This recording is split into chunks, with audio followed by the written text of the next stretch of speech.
নমস্কার, আমি তুলি। প্রত্যেককে স্বাগত জানাই তুলির সাহিত্য সম্ভার চ্যানেলে। তুলির সাহিত্য সম্ভারের আজকের নিবেদন কথা সাহিত্যিক শরৎচন্দ্র চট্টোপাধ্যায়ের বিন্দুর ছেলে গল্পের তৃতীয় পর্ব। গত পর্বে আমরা দেখেছিলাম অমূল্য ধন তার ছোট মায়ের বকুনিতে স্কুলে যাওয়ার জন্য উদ্যত হলেও বিন্দুবাসিনীর বাপের বাড়ির উদ্দেশ্যে পালকিতে ওঠার ঠিক পূর্ব মুহূর্তে আড়াল হতে ছুটে এসে পালকিতে চড়ে বসে। বিন্দুবাসিনীর মাতা পিতা তীর্থে যাওয়ার ঠিক আগে একবার তাকে দেখতে চাওয়ায় কাল বিলম্ব না করে তিনিও তার অমূল্যকে নিয়ে রওনা হলেন। চলুন শুরু করা যাক আজকের তৃতীয় পর্ব। বিন্দু বাপের বাড়ি হইতে ফিরিয়া আসিবার দিন দশেক পরে একদিন মধ্যাহ্নে অন্নপূর্ণা তাহার ঘরে ঢুকিতে ঢুকিতে বলিলেন, ছোট বউ। ছোট বউ এক রাশ ময়লা কাপড় জামার সম্মুখে স্তব্ধ হইয়া বসিয়াছিল। অন্নপূর্ণা বলিলেন, ধোপা এসেছে? ছোট বউ কথা কহিল না। অন্নপূর্ণা এইবার তাহার মুখের ভাব লক্ষ্য করিয়া ভয় পাইলেন। উদ্বিগ্ন হইয়া জিজ্ঞাসা করিলেন, কি হয়েছে রে? বিন্দু আঙুল দিয়া ছোট ছোট দুই টুকরা পোড়া সিগারেট দেখাইয়া দিয়া বলিল, অমূল্যর জামার পকেট থেকে বেরুল। অন্নপূর্ণা নির্বাক হইয়া দাঁড়াইয়া রহিলেন। বিন্দু সহসা কাঁদিয়া ফেলিয়া বলিল, তোমার দুটি পায়ে পড়ি দিদি, ওদের বিদেয় করো, না হয় আমাদের কোথাও পাঠিয়ে দাও। অন্নপূর্ণা জবাব দিতে পারিলেন না। আরও কিছুক্ষণ নিঃশব্দে দাঁড়াইয়া থাকিয়া চলিয়া গেলেন। অপরাহ্নে অমূল্য স্কুল হইতে ফিরিয়া খাবার খাইয়া খেলা করিতে গেল। বিন্দু একটি কথাও বলিল না। ভৈরব চাকর নালিশ করিতে আসিল, নরেনবাবু বিনা দোষে তাহাকে চপেটা আঘাত করিয়াছে। বিন্দু বিরক্ত হইয়া বলিল, দিদিকে বলগে। আদালত হইয়া ফিরিয়া আসিয়া মাধব কাপড় ছাড়িতে ছাড়িতে কি একটা ক্ষুদ্র পরিহাস করিতে গিয়া ধমক খাইয়া চুপ করিল। অদৃশ্যে যে কত বড় ঝড় ঘনাইয়া উঠিতেছে বাড়ির মধ্যে তাহা কেবল অন্নপূর্ণাই টের পাইলেন। উৎকণ্ঠায় সমস্ত সন্ধ্যাটা ছটফট করিয়া একসময় নির্জনে পাইয়া তিনি ছোট বউয়ের হাতখানি ধরিয়া ফেলিয়া মিনতির স্বরে বলিলেন, হাজার হোক, সে তোরই ছেলে, এইবারটি মাপ কর। বরং আড়ালে ডেকে ধমক দে। বিন্দু বলিল, আমার ছেলে নয় সে কথা আমিও জানি, তুমিও জানো। মিছামিছি কতগুলো কথা বাড়িয়ে দরকার কি দিদি? অন্নপূর্ণা বলিলেন, আমি নয়, তুই ওর মা, আমি তোকেই তো দিয়েছি। যখন ছোট ছিল খাইয়েছি, পড়িয়েছি, এখন বড় হয়েছে, তোমাদের ছেলে তোমরা নাও, আমাকে রেহাই দাও বলিয়া বিন্দু চলিয়া গেল। রাত্রে কাঁদো কাঁদো মুখে অমূল্য অন্নপূর্ণার কাছে শুইতে আসিল। অন্নপূর্ণা ব্যাপার বুঝিয়া বিরক্ত হইয়া বলিলেন, এখানে কেন? যা এখান থেকে, যা বলছি। অমূল্য ফিরিয়া দেখিল তাহার পিতা ঘুমাইতেছেন। সে কোনো কথাটি না বলিয়া আস্তে আস্তে চলিয়া গেল। সকালবেলা কদম রান্নাঘরে এঁটো বাসন তুলতে আসিয়া দেখিল বারান্দার এক কোণে কতকগুলো কাঠ ঘুঁটের উপর অমূল্য পড়িয়া ঘুমাইতেছে। সে ছুটিয়া গিয়া বিন্দুকে তুলিয়া আনিল। অন্নপূর্ণাও ঘুম ভাঙিয়া বাহিরে আসিয়াছিলেন। কাছে আসিয়া দাঁড়াইলেন। বিন্দু তীক্ষ্ণভাবে বলিল, রাত্রে বড়গিন্নি বুঝি তাড়িয়ে দিয়েছিলে? ও থাকলে ঘুমের ব্যাঘাত হয় না?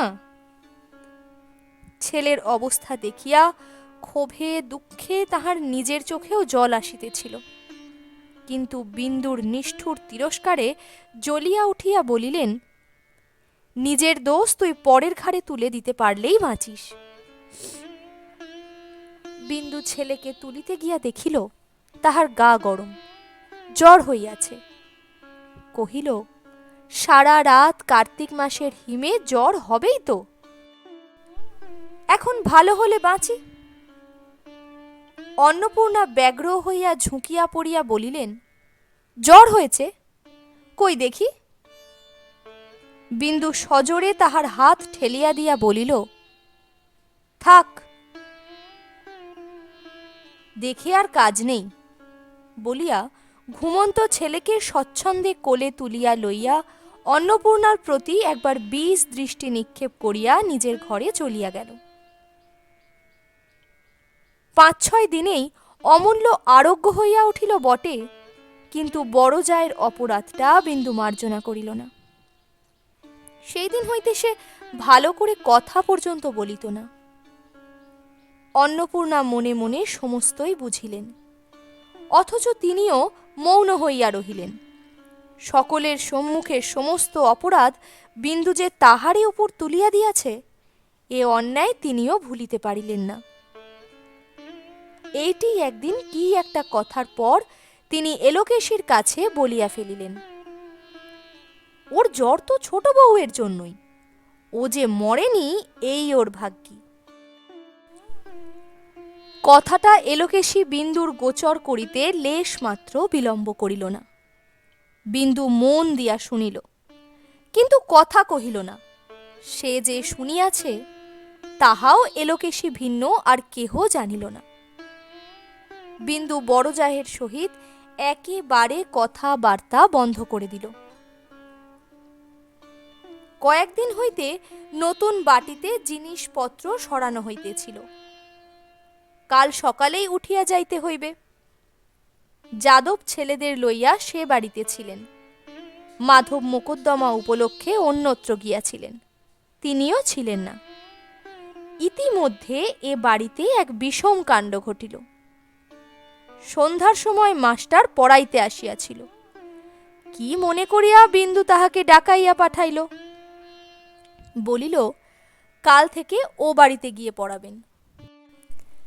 মাস্টার যে আজ্ঞে বলিয়া চলিয়া যাইতেছিল। বিন্দু প্রশ্ন করিল, আপনার ছাত্রটি আজকাল পড়ে কেমন? মাস্টার বলিল, লেখাপড়ায় সে বরাবরই ভালো, প্রতিবারেই তো প্রথম হয়। বিন্দু কহিল, তা হয়, কিন্তু আজকাল চুরুট খেতে শিখেছে যে। মাস্টার বিস্মিত হইয়া বলিল, চুরুট খেতে শিখেছে? পরক্ষণে নিজেই বলিল, আশ্চর্য নয়, ছেলেরা সমস্তই দেখা দেখি শেখে। কার দেখে শিখছে? মাস্টার চুপ করিয়া রহিল। বিন্দু বলিল, ওর বাবাকে ও কথা জানাবেন। মাস্টার মাথা নাড়িয়া বলিল, এই দেখুন না, আজ ৫-৭ দিনের কথা, স্কুলের পথে এক উড়ে মালির বাগানে ঢুকে তার অসময়ের আম পেড়ে গাছ ভেঙে তাকে মারধর করে এক কাণ্ড করেছে। বিন্দু রুদ্ধ নিঃশ্বাসে বলল, তারপর? উড়ে হেডমাস্টারকে বলে দেয়। তিনি 10 টাকা জরিমানা করিয়া তাকে তা দিয়ে শান্ত করেছেন। বিন্দু বিশ্বাস করিতে পারিল না। বলিল, আমার অমূল্য ছিল, সে টাকা পাবে কোথায়? মাস্টার কহিল, তা জানি না, কিন্তু সেও ছিল। এবাড়ির নরেনবাবুও ছিল, আরও 3-4 জন স্কুলের বদমাস ছেলে ছিল। এই কথা আমি হেডমাস্টার মশাইয়ের কাছে শুনেছি। বিন্দু বলিল, টাকাও আদায় হয়ে গেছে? আগে হ্যাঁ, তাও শুনেছি। আচ্ছা, আপনি যান বলিয়া বিন্দু সেইখানেই বসিয়া রহিল। তার মুখ দিয়া শুধু অস্ফুটে বাহির হইল, আমাকে না জানিয়ে টাকা দিলে? এত সাহস এ বাড়িতে কার? একে তাহার মন খারাপ, তাহাতে দিদির সহিত কথাবার্তা বন্ধ। তাহার উপর এই সংবাদ বিন্দুকে হিতাহিত জ্ঞানশূন্য করিয়া তুলিল। সে উঠিয়া গিয়া রান্নাঘরে ঢুকিল। অন্নপূর্ণা রাত্রির জন্য তরকারি কুটিতেছিলেন। মুখ তুলিয়া ছোট বউয়ের মেঘাচ্ছন্ন মুখের দিকে চাহিয়া দেখিলেন। বিন্দু কহিল, দিদি, এর মধ্যে অমূল্যকে টাকা দিয়েছ? অন্নপূর্ণা ঠিক এই আশঙ্কাই করিতেছিলেন। ভয়ে তাহার গলা কাঠ হইয়া গেল। মৃদু স্বরে বলিলেন, কে বললে? বিন্দু বলিল, সেটা দরকারি কথা নয়। দরকারি কথা সেই বা কি বলে নিলে, আর তুমিই বা কি বলে দিলে? অন্নপূর্ণা নিস্তব্ধ হইয়া রহিলেন। বিন্দু বলিল, তুমি চাও না যে আমি তাকে শাসন করি? সেই জন্যই আমাকে লুকিয়েছ? অমূল্য আর যাই করুক, মিথ্যে কথা গুরুজনের কাছে বলবে না। তুমি জেনে শুনেই দিয়েছ। সত্যি কি না? অন্নপূর্ণা আস্তে আস্তে বলিলেন, সত্যি। কিন্তু এইবারটি তাকে মাপ করবন, আমি মাপ চাচ্ছি। বিন্দুর বুকের ভিতর পুড়িয়া যাইতেছিল। বলিল, একটিবার? আজ থেকে চিরকালের জন্যই মাপ করলুম। আর বলবো না, আর কথা কব না। সে যে এমনই করে চোখের সামনে একটু একটু করে উচ্ছন্নে যাবে, তা সইতে পারবো না। তার চেয়ে একেবারে যাক। কিন্তু তোমার কি আস্পর্ধা? শেষ কথাটা অন্নপূর্ণাকে তীক্ষ্ণভাবে বিঁধিল। তথাপি তিনি নিরুত্তরে বসিয়া রহিলেন। কিন্তু বিন্দু যত বকিতেছিল, তাহার ক্রোধ উত্তরোত্তর ততই বাড়িতেছিল। সে পুনরায় চেঁচাইয়া বলিল, সব কথায় তুমি ন্যাকা সেজে বলো এইবারটি মাপ কর। কিন্তু দোষ তার তত নয় যত তোমার। তোমাকে আমি মাপ করব না। পাটির দাসী চাকরেরাও আড়ালে দাঁড়াইয়া শুনিতেছিল। অন্নপূর্ণার আর সহ্য হইল না। তিনি বলিলেন, কি করবি? ফাঁসি দিবি? বহ্নিতে আহুতি পড়িল। বিন্দু বারুদের মতো জ্বলিয়া উঠিয়া বলিল, সেই তোমার উপযুক্ত শাস্তি। নিজের ছেলেকে 2 টাকা দিয়েছি, এই তো অপরাধ। কি কথায় কি কথা আসিয়া পড়িল। বিন্দু আসল কথা ভুলিয়া বলিয়া বসিল, তাই বা দেবে কেন? নষ্ট করবার টাকা আসে কোথা থেকে? অন্নপূর্ণা বলিলেন, টাকা তুই নষ্ট করিস নে? আমি করি আমার টাকা, তুমি নষ্ট করো কার টাকা শুনি? অন্নপূর্ণা এবার ভয়ঙ্কর ক্রুদ্ধ হইয়া উঠিলেন। তিনি নিঃস্ব ঘরের মেয়ে ছিলেন। মনে করিলেন বিন্দু সেই ইঙ্গিতই করিতেছে। দাঁড়াইয়া উঠিয়া বলিলেন, তুই না হয় মস্ত বড় লোকের মেয়ে, কিন্তু তাই বলে আর কেউ যে 2 টাকাও দিতে পারে না, সে অহংকার করিস নে। বিন্দু বলিল, সে অহংকার আমি করি নে, কিন্তু তুমিও ভেবে দেখো, 1 পয়সাও দিতে গেলে তুমি কার পয়সা দাও? অন্নপূর্ণা চেঁচাইয়া উঠিলেন, কার পয়সা দিই? তোর যা মুখে আসে তাই বলিস? যা, দূর হয়ে যা সামনে থেকে। বিন্দু বলিল, দূর?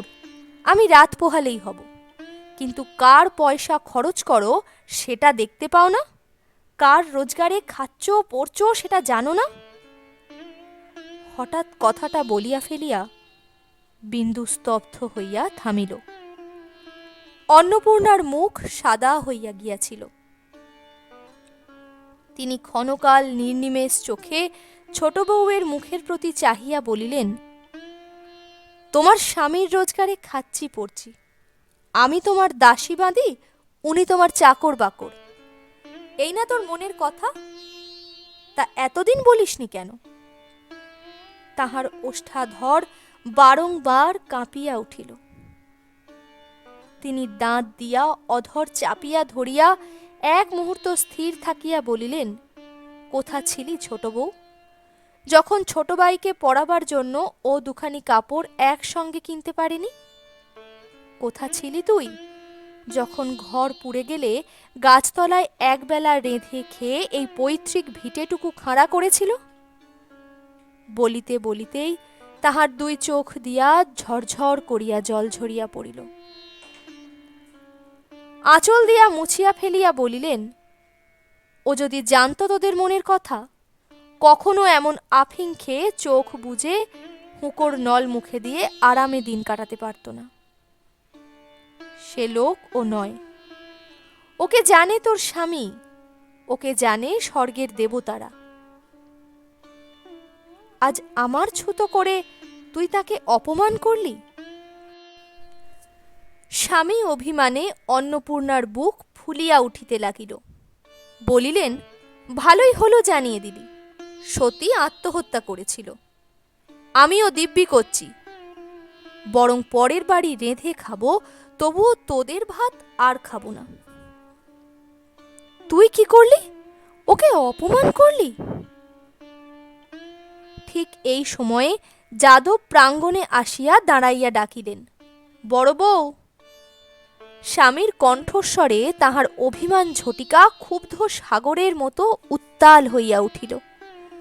ছুটিয়া বাহিরে আসিয়া বলিলেন, ছি ছি, যে লোক নিজের মাক ছেলেকে খেতে দিতে পারে না, তার গলায় দেবার দড়ি জোটে না কেন? যাদব হতবুদ্ধি হইয়া গিয়া বলিলেন, কি হলো গো? কি হলো? কিচ্ছু না। ছোট বউ আজ স্পষ্ট করে দিলে, আমি তার দাসী, তুমি তার চাকর। ঘরের ভিতর বিন্দু জিভ কাটিয়া কানে আঙুল দিল। অন্নপূর্ণা কাঁদিতে কাঁদিতে বলিলেন, আমার একটা পয়সা কাউকে হাতে তুলে দেবার অধিকার নেই। তুমি বেঁচে থাকতেও আজ আমাকে এ কথা শুনতে হলো। আজ তোমার সামনে দাঁড়িয়ে এই শপথ করছি, ওদের ভাত খাবার আগে যেন আমাকে ব্যাটার মাথা খেতে হয়। বিন্দুর অবরুদ্ধ কর্ণরন্ধ্রে একথা অস্পষ্ট হইয়া প্রবেশ করিল। সে অস্ফুটে, কি করলে দিদি বলিয়া সেইখানেই ঘাড় গুঁজিয়া আজ ১২ বর্ষ পরে অকস্মাৎ মূর্ছিত হইয়া পড়িল। নতুন বাড়িতে যাদব, অন্নপূর্ণা ও অমূল্য ব্যতীত আর সকলেই আসিয়াছিল। বাহির হইতে বিন্দুর পিসি, পিসির মেয়ে, নাতি নাতনি, বাপের বাড়ি হইতে তাহার বাপ মা, তাহাদের দাস দাসী প্রভৃতিতে সমস্ত গৃহ পরিপূর্ণ হইয়া গিয়াছিল। এখানে আসিবার দিনটাতেই শুধু বিন্দুকে কিছু বিমনা দেখাইয়াছিল, কিন্তু পরদিন হইতেই সে ভাব কাটিয়া গেল। রাগ পড়িলেই অন্নপূর্ণা আসিবেন, ইহাতে বিন্দুর লেশ মাত্র সংশয় ছিল না। এখানে পূজা দিয়া লোকজন খাওয়াইতে হইবে, সে তাহারই উদ্যোগ আয়োজনে ব্যস্ত হইয়া পড়িল। বিন্দুর বাপ জিজ্ঞাসা করিলেন, মা, তোর ছেলেকে দেখছি না যে?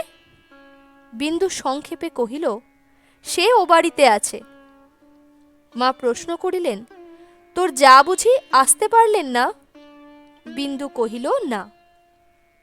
তিনি নিজেই তখন বলিলেন, সবাই এলে ও বাড়িতেই বা থাকে কে? পৈতৃক ভিটে বন্ধ করেও তো রাখা চলে না। বিন্দু চুপ করিয়া চলিয়া গেল। যাদব এ কয়দিন প্রত্যহ সন্ধ্যার সময় একবার করিয়া বাহিরে আসিয়া বসিতেন। কথাবার্তা বলিয়া সংবাদ লইয়া ফিরিয়া যাইতেন, কিন্তু ভিতরে ঢুকিতেন না। গৃহপূজার পূর্বের রাত্রে তিনি ভিতরে ঢুকিয়া এলোকেশীকে ডাকিয়া তত্ত্ব লইতেছিলেন। বিন্দু জানিতে পারিয়া আড়ালে দাঁড়াইয়া শুনিতে লাগিল। পিতার অধিক এই ভাসুরের কাছে ছেলেবেলা হইতে সেই দিন পর্যন্ত সে কত আদর পাইয়াছে, কত স্নেহের ডাক শুনিয়াছে। যাদব মা বলিয়া ডাকিতেন, কোনো দিন বৌমা পর্যন্ত বলেন নাই। এই ভাসুরের কাছে জায়ের সহিত কলহ করিয়া কত নালিশ করিয়াছে, কোনোটি তাহার কোনোদিন উপেক্ষিত হয় নাই। আজ তাহার কাছে অপরিসীম লজ্জায় বিন্দুর কণ্ঠরোধ হইয়া গেছে। যাদব চলিয়া গেলেন। সে নিভৃতে ঘরের মধ্যে মুখে আঁচল গুঁজিয়া ফুলিয়া ফুলিয়া কাঁদিতে লাগিল। চারিদিকে লোক, পাছে কেহ শুনিতে পায়। পরদিন সকালবেলা বিন্দু স্বামীকে ডাকাইয়া আনিয়া বলিল, বেলা হচ্ছে, পুরুত বসে আছেন, বড়ঠাকুর এখনো তো এলেন না। মাধব বিস্মিত হইয়া জিজ্ঞাসা করিল, তিনি কেন? বিন্দু ততোধিক বিস্মিত হইয়া বলিল, তিনি কেন? তিনি ছাড়া এসব করবে কে? মাধব বলিল, হয় আমি, না হয় ভগ্নিপতি প্রিয়বাবু করবেন, দাদা আসতে পারবেন না। বিন্দু ক্রুদ্ধ হইয়া বলিল, আসতে পারবেন না বললেই হলো? তিনি থাকতে কি কারো অধিকার আছে? না না, সে হবে না, তিনি ছাড়া আমি কাউকে কিচ্ছু করতে দেব না। মাধব বলিল, তবে বন্ধ থাক, তিনি বাড়ি নেই, কাজে গেছেন। এ সমস্ত বড় গিন্নির মতলব, তাহলে সেও আসবে না দেখছি, বলিয়া বিন্দু কাঁদো কাঁদো হইয়া চলিয়া গেল। তাহার কাছে পূজা অর্চনা, উৎসব আয়োজন, খাওয়ান দাওয়ান সমস্তই এক মুহূর্তে একেবারে মিথ্যা হইয়া গেল। 3 দিন ধরিয়া অনুক্ষণ সে এই চিন্তাই করিয়াছে। আজ বড়ঠাকুর আসিবেন, দিদি আসিবেন, অমূল্য আসিবে। আজিকার সমস্ত দিন ব্যাপী কাজকর্মের উপর সে যে মনে মনে তাহার কতখানি নির্ভর করিয়া নিশ্চিন্ত হইয়া বসিয়াছিল, সে কথা সে ছাড়া আর কেহ জানিত না। স্বামীর একটা কথায় সে সমস্ত মরীচিকার মতো অন্তর্ধান হইয়া যাইবা মাত্রই উৎসবের বিরাট পণ্ডশ্রম পাষাণের মতো তাহার বুকের উপর চাপিয়া বসিল। এলোকেশী আসিয়া বলিলেন, ভাঁড়ারের চাবিটা একবার দাও ছোট বউ, ময়রা সন্দেশ নিয়ে এসেছে। বিন্দু ক্লান্তভাবে বলিল, ওইখানে কোথাও এখন রাখো ঠাকুরজি, পরে হবে। কোথায় রাখবো বউ, কাকেটাকে মুখ দেবে যে, তবে ফেলে দাও গে, বলিয়া বিন্দু অন্যত্র চলিয়া গেল। পিসিমা আসিয়া বলিলেন, হাঁ বিন্দু, এবেলা কতখানি ময়দা মাখবে, একবার যদি দেখিয়ে দিতিস। বিন্দু মুখ ভার করিয়া বলিল, কতখানি মাখবে তার আমি কি জানি, তোমরা গিন্নি বান্নি, তোমরা জানো না? পিসিমা অবাক হইয়া বলিলেন, শোনো কথা, কত লোক তোদের এবেলা খাবে আমি তার কি জানি। বিন্দু রাগিয়া বলিল, তবে বলো গে ওকে। সে ছিল দিদি, অমূল্যধনের পৈতের সময় 3 দিন ধরে শহরের সমস্ত লোক খেলে, তা একবার বলেনি ছোট বউ ওটা করগে সেটা দেখগে। তার একটা হাড়ের যা যোগ্যতা এ বাড়ির সমস্ত লোকের তা নেই, বলিয়া আর একটা ঘরে চলিয়া গেল। কদম আসিয়া জিজ্ঞাসা করিল, দিদি, জামাইবাবু বলছেন পূজার কাপড় চোপড়গুলো। তাহার কথা শেষ হইবার পূর্বেই বিন্দু চেঁচাইয়া উঠিল, খেয়ে ফেল আমাকে, তোরা খেয়ে ফেল, যা দূর হ সামনে থেকে। কদম শশব ব্যস্তে পলায়ন করিল। খানিক পরে মাধব আসিয়া কয়েকবার ডাকাডাকি করিয়া বলিল, ওগো, শুনতে পাচ্ছ? বিন্দু কাছে সরিয়া আসিয়া ঝংকার দিয়া বলিয়া উঠিল, পাচ্ছি না, আমি পারবো না, পারবো না, পারবো না, হলো। মাধব অবাক হইয়া চাহিয়া রহিল। বিন্দু বলিল, কি করবে, আমার গলায় ফাঁসি দেবে? না হয় তাই দাও, বলিয়া কাঁদিয়া দ্রুত পদে সরিয়া গেল। বেলা বাড়িয়া উঠিতে লাগিল। বিন্দু বিনা কাজে ছটফট করিয়া এঘর ওঘর করিয়া কেবলই লোকের দোষ ধরিয়া বেড়াইতে লাগিল। কে তাড়াতাড়ি পথের উপর কতকগুলো বাসন রাখিয়া গিয়াছিল, বিন্দু টান মারিয়া সেগুলো উঠানের উপর ফেলিয়া দিয়া কি করিয়া কাজ করিতে হয় শিখাইয়া দিল। কার ভিজা কাপড় শুকাইতেছিল, উড়িয়া তাহার গায়ে লাগিবা মাত্র টানিয়া খণ্ড খণ্ড করিয়া ছিঁড়িয়া ফেলিয়া কি করিয়া কাপড় শুকাইতে হয় বুঝাইয়া দিল। যে কেহ তাহার সামনে পড়িল সেই সভয়ে পাশ কাটাইয়া দাঁড়াইল। পুরোহিত বেচারা নিজে ভেতরে আসিয়া বলিলেন, তাই তো, বেলা বাড়তে লাগলো, কোনো বিলি ব্যবস্থাই দেখিনে। বিন্দু আড়ালে দাঁড়াইয়া কড়া জবাব দিল, কাজকর্মের বাড়িতে একটু বেলা হয় বলিয়া আর একটা বাসন পা দিয়া ছুঁড়িয়া ফেলিয়া দিয়া আর একটা ঘরের মেঝের ওপর নির্জীবের মতো বসিয়া পড়িল। মিনিট 10 পরে হঠাৎ তাহার কানে একটা পরিচিত কণ্ঠের শব্দ যাইবা মাত্রই সে ধরফর করিয়া উঠিয়া দাঁড়াইয়া দরজা দিয়া মুখ বাড়াইয়া দেখিল অন্নপূর্ণা আসিয়া প্রাঙ্গণে দাঁড়াইলেন। বিন্দু দুঃখে অভিমানে কাঁদিয়া ফেলিল। চোখ মুছিয়া সশব্দের সম্মুখে আসিয়া গলায় আঁচল দিয়া হাতজোড় করিয়া বলিল, বেলা 10টা-11টা বাজে, আর কত শত্রুতা করবে দিদি? আমি বিষ খেলে তোমার মনোবাঞ্ছা পূর্ণ হয়, তাই তো? তাই না হয় বাড়ি গিয়ে এক বাটি পাঠিয়ে দাও। বলিয়া চাবির গোছাটা ঝনাত করিয়া তাহার পায়ের নিচে ফেলিয়া দিয়া নিজের ঘরে গিয়া দৌড় দিয়া মাটির উপর লুটাইয়া পড়িয়া কাঁদিতে লাগিল। অন্নপূর্ণা নিঃশব্দে চাবির গোছা তুলিয়া লইয়া দৌড় খুলিয়া ভাঁড়ারের গিয়া ঢুকিলেন। অপরাহ্নে লোকজনের যাতায়াত, খাওয়ানো দাওয়ানো, ভিড় কমিয়া গিয়াছিল। তবু বিন্দু কিসের জন্য কেবলই অস্থির হইয়া ঘরবার করিতে লাগিল। ভৈরব আসিয়া বলিল, অমূল্যবাবু স্কুলে নাই। বিন্দু তাহার দিকে অগ্নিদৃষ্টে নিক্ষেপ করিয়া বলিল, হতভাগা, ছেলেরা রাত্রি পর্যন্ত স্কুলে থাকে? নতুন লোক তুমি, ও বাড়িতে গিয়ে একবার দেখতে পারোনি? ভৈরব বলিল, সে বাড়িতেও তিনি নেই। বিন্দু চেঁচাইয়া বলিল, কোথায় কোন ছোট লোকদের ছেলের সঙ্গে ডাঙ্গুলি খেলছে? আর কি তার প্রাণে ভয় ডর আছে? এইবার একটা চোখ কানা হলেই বড়গিন্নির মনোবাঞ্ছা পূর্ণ হয়, তাহলে 10 হাত বার করে খায়। যা, যেখান থেকে পারিস খুঁজে আনগে।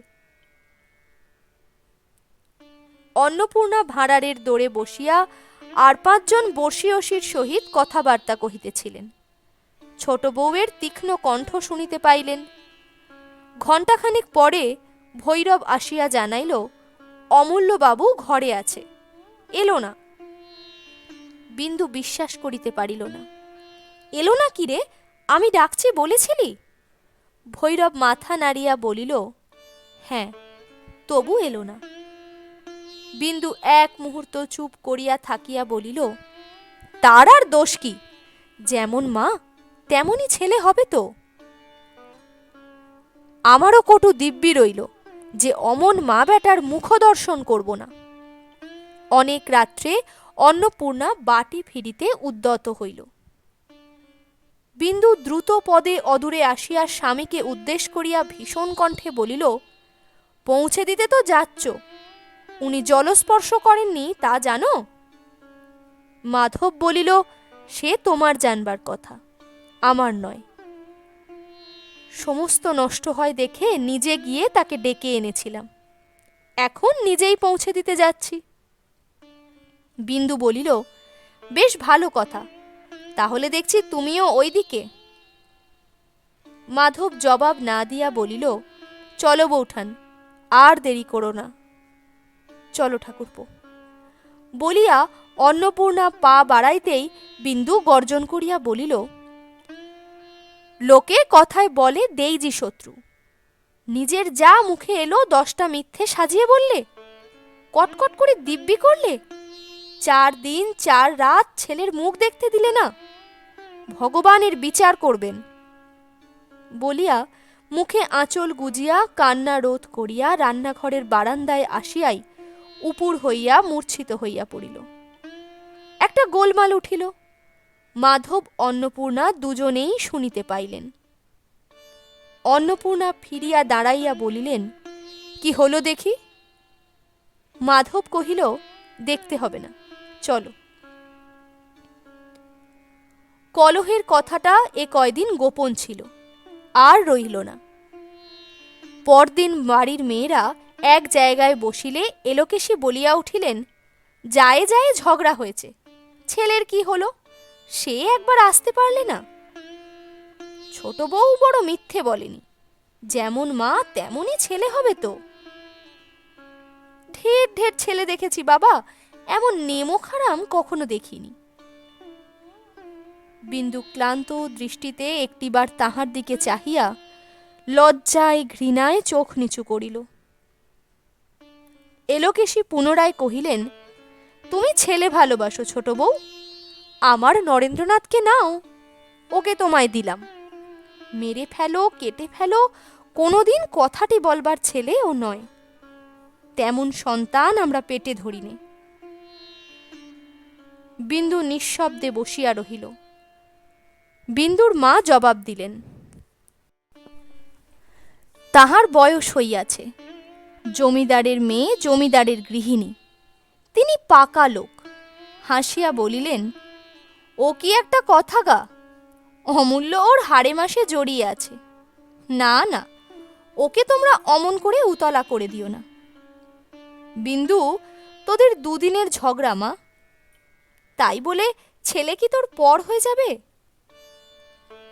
বিন্দু ছলো ছলো চোখে মায়ের মুখের দিকে চাহিয়া চুপ করিয়া বসিয়া রহিল।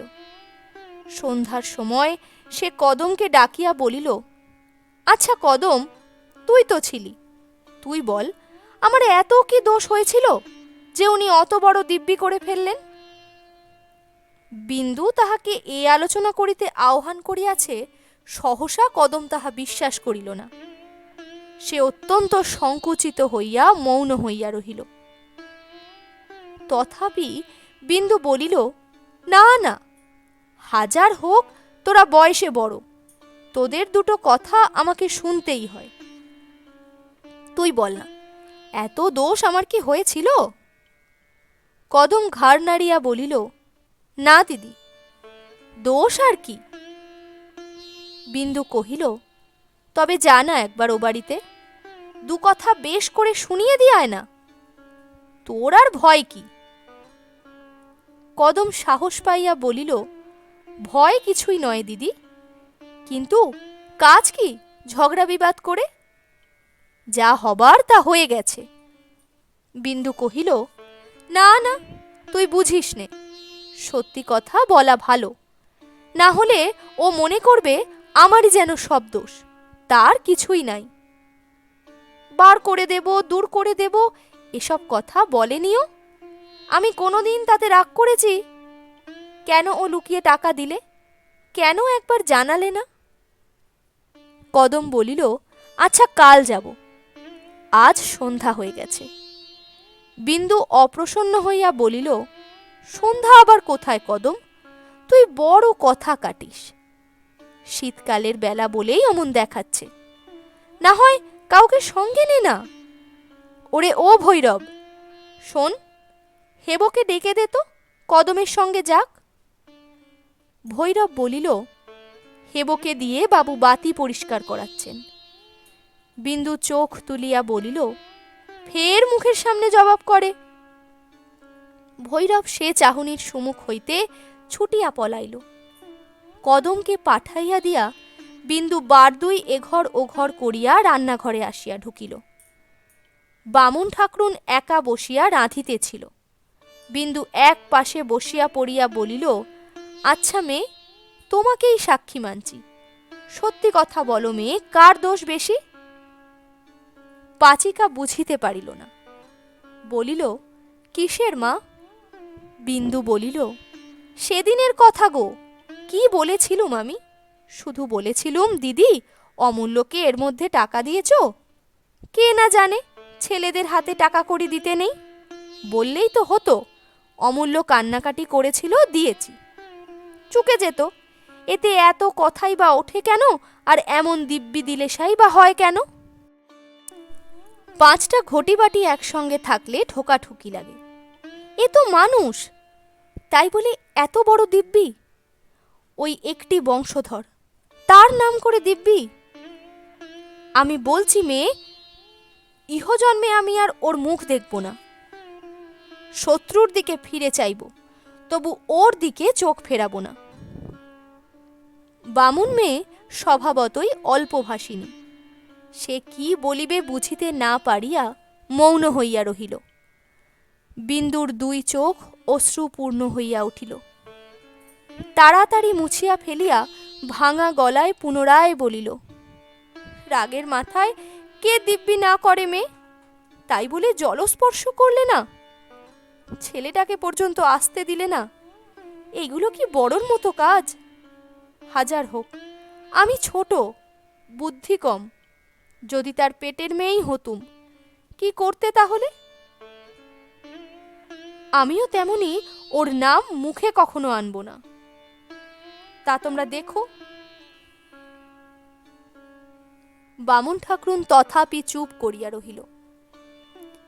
বিন্দু বলিয়া উঠিল, আর ওই দিব্যি দিতে জানে? আমি জানি নে। কাল যদি ও বাড়িতে গিয়ে বলে আসি, এক বাটি বিষ পাঠিয়ে না দাও তো তোমারও ওই দিব্যি রইল। কি হয় তাহলে? আমি দুদিন চুপ করে আছি, তারপরে গিয়ে ওই দিব্যি দিয়ে আসব।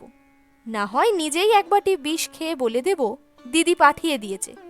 দেখি 5 জনে ওকে ছিছি করে কিনা, ও জব্দ হয় কিনা।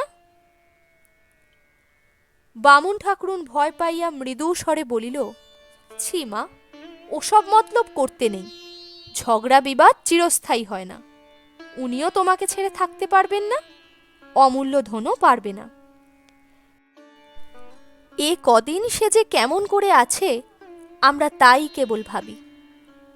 বিন্দু ব্যগ্র হইয়া বলিল, তাই বলো মে, নিশ্চয় তাকেও মারধর করে ভয় দেখিয়ে রেখেছে। যে একটা রাত আমাকে না হলে ঘুমাতে পারে না, আজ 5 দিন 4 রাত কেটে গেল। ও মাগির কি আর মুখ দেখতে আছে? ওই যে বললুম, শত্রুরের দিকে ফিরে চাইবো তো ওর দিকে ইহজন্মে আর না। বামুন ঠাকরুন নিজের কবজির কাছে একটা কালো দাগ দেখাইয়া দিয়া কহিল, এই দেখো মা, এখনো কাল শিটে পড়ে আছে। সে রাত্রে তোমার মূর্ছা হয়েছিল। এসব কথা জানো না। অমূল্যধন কোথা থেকে ছুটে এসে তোমার বুকের উপর পড়ে সে কি কান্না! সে তো আর কখনো দেখেনি। বলে ছোট মা মরে গেল। না দেয় তোমার চোখে মুখে জল দিতে, না দেয় বাতাস করতে। আমি টানতে গেলুম, আমাকে কামড়ে দিলে। বড় মা টানতে গেলেন, তাকে আছড়ে কামড়ে কাপড় ছিঁড়ে এক করে দিলে। লোকে রুগীর সেবা করবে কি মা, তাকে নিয়েই ব্যতিব্যস্ত। শেষে 4-5 জন মিলে টেনে নিয়ে যায়। বিন্দু নির্নিমেষ চোখে তাহার মুখের পানে চাহিয়া কথাগুলি যেন গিলিতে লাগিল। তারপর অতি দীর্ঘ একটা নিঃশ্বাস ফেলিয়া ধীরে ধীরে উঠিয়া গিয়া ঘরে দিয়া দৌড় দিয়া শুইল। দিন 4 পরে বিন্দুর পিতা মাতা পিসি প্রভৃতির ফিরিবার পূর্বের দিন, মূর্ছার পরে বিন্দু চুপ করিয়া বিছানায় পড়িয়াছিল। কদম বাতাস করিতেছিল, আর কেহ ছিল না। বিন্দু ইঙ্গিতে তাহাকে আরো কাছে ডাকিয়া মৃদু কণ্ঠে বলিল, কদম, দিদি এসেছেন রে? কদম বলিল, না দিদি, আমরা এত লোকে আছি, তাকে আর কষ্ট দেওয়া কেন? বিন্দু ক্ষণকাল স্থির থাকিয়া বলিল, এই তোদের দোষ কদম, সব কাজেই নিজেদের বুদ্ধি খাটাতে যাস। এমনই করেই একদিন আমাকে মেরে ফেলবি দেখছি। পুজোর দিনেও তো তোরা একবারই লোক ছিলি। কি করতে পেরেছিলি যতক্ষণ না সেই 1 ফোঁটা লোকটি এসে বাড়িতে পা দিলে? ওরে, তোরা আর সে, তার কোড়ে আঙুলের ক্ষমতাও তোদের বাড়ি শুদ্ধ লোকের নেই। বিন্দুর মা ঘরে ঢুকিয়া বলিলেন, জামাইয়ের মত আছে বিন্দু, তুইও দিন কতক আমাদের সঙ্গে ঘুরে আসবি চল। বিন্দু মায়ের মুখের দিকে চাহিয়া বলিল, আমার যাওয়া না যাওয়া কি তার মতামতের উপর নির্ভর করে মা, যে তিনি বললেই যাব? আমার শত্রুর হুকুম না পেলে যাই কি করে? মা কথাটা বুঝিয়া বলিলেন, তোর জায়ের কথা বলছিস? তাঁর আর হুকুম নিতে হবে না, যখন আলাদা হয়ে তোরা চলেই এসেছিস, তখন উনি বললেই হলো। বিন্দু মাথা নাড়িয়া বলিল, না মা, তা হয় না। যতক্ষণ বেঁচে আছে ততক্ষণ যেখানেই থাক, সেই সব। আর যাই করি মা, তাকে না বলে বাড়ি ছেড়ে যেতে পারবো না। বড়ঠাকুর তাহলে রাগ করবেন। এলোকেশী এই মাত্র উপস্থিত হইয়া শুনিতেছিলেন। বলিলেন, আচ্ছা, আমি বলছি, তুমি যাও। বিন্দু সে কথার জবাবও দিল না। মা বলিলেন, বেশ তো, না হয় লোক পাঠিয়ে তার মত নে না বিন্দু। বিন্দু আশ্চর্য হইয়া বলিল, লোক পাঠিয়ে? সে তো আরো মন্দ হবে মা। আমি তার মন জানি। মুখে বলবে যাক, কিন্তু ভেতরে রেগে থাকবে। হয়তো বড়ঠাকুরকে 5টা বানিয়ে বলবে। না মা, তোমরা যাও, আমার যাওয়া হবে না। মা আর জিদ করিলেন না, চলিয়া গেলেন। এইবার ফাঁকা বাড়ি প্রতি মুহূর্তে তাহাকে গিলিবার জন্য হাঁ করিতে লাগিল। নিজের একটি ঘরে এলোকেশী থাকেন। দোতলার একটি ঘর তাহার নিজের, আর সমস্তই খালি খাঁ খাঁ করিতে লাগিল। সে শূন্য মনে ঘুরিতে ঘুরিতে তেতলার একটি ঘরে আসিয়া দাঁড়াইল। কোন সুদূর ভবিষ্যতে পুত্র পুত্রবধূর নাম করিয়া এই ঘরখানি সে তৈরি করিয়াছিল। এইখানে ঢুকিয়া সে কিছুতেই চোখের জল রাখিতে পারিল না। নিচে নামিয়া আসিতেছিল। পথে স্বামীর সহিত দেখা হইবা মাত্রই সে বলিয়া উঠিল, হ্যাঁ গা, কি রকম হবে তবে? মাধব বুঝিতে না পারিয়া বলিলেন, কিসের? বিন্দু আর জবাব দিতে পারিল না। হঠাৎ দীর্ঘ নিঃশ্বাস ফেলিয়া বলিল, না না, তুমি যাও, ও কিছু না। পরদিন সকালবেলা মাধব বাহিরের ঘরে বসিয়া কাজ করিতেছিলেন। অকস্মাৎ বিন্দু ঘরে ঢুকিয়াই কান্না চাপিয়া বলিল, উনি চাকরি করছেন নাকি? মাধব চোখ না তুলিয়াই বলিলেন, হুঁ। হুঁ কি? এই কি তার চাকরির বয়স? মাধব পূর্বের মতোই কাগজে চোখ রাখিয়া বলিলেন, চাকরি কি মানুষ বয়সের জন্য করে? চাকরি করে অভাবে। তার অভাবই বা হবে কেন? আমরা পর ঝগড়া করেছি, কিন্তু তুমি তো তার ভাই। মাধব বলিলেন, বইমাত্রেও ভাই, জ্ঞাতি। নমস্কার। বিন্দুর ছেলে গল্পের 3য় পর্ব এখানেই সমাপ্ত হল। পরবর্তী 4র্থ পর্ব নিয়ে আমি তুলি আসব খুব শীঘ্র। তার আগে আমার এই উপস্থাপনা আপনাদের কেমন লাগলো অবশ্যই জানাবেন।